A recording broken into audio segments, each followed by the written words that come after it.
এত গরম, কাজকর্ম করতেই অনেক কষ্ট হয়ে যাচ্ছে। এই যে কিছুদিন আগে মঙ্গল শোভাযাত্রা হইল, মঙ্গল শোভাযাত্রায় কি দেখলাম, উল্লুক বাল্লুক পেঁচা, ঠিক আছে, আরো অনেক নগণ্য জঘন্য প্রাণীর ভাস্কর্য মুখোশ নিয়ে রোড শো আপ, মিছিল, উল্লাস, আনন্দ উল্লাস কত কি হইল ভাই। পেঁচা পুচা গো যে মঙ্গল শোভাযাত্রা যে করলেন, কি লাভটা হইল? এই পেঁচা পুচা এগুলোর গিয়ে কর না, গরমটা কমাই দিতে। নাস্তিকের দল, এসব নাস্তিকের দল, এরা নাকি আবার শিক্ষিত সমাজ।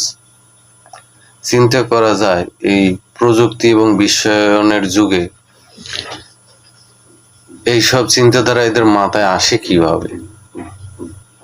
এদের মস্তিষ্ক কত বিকৃত।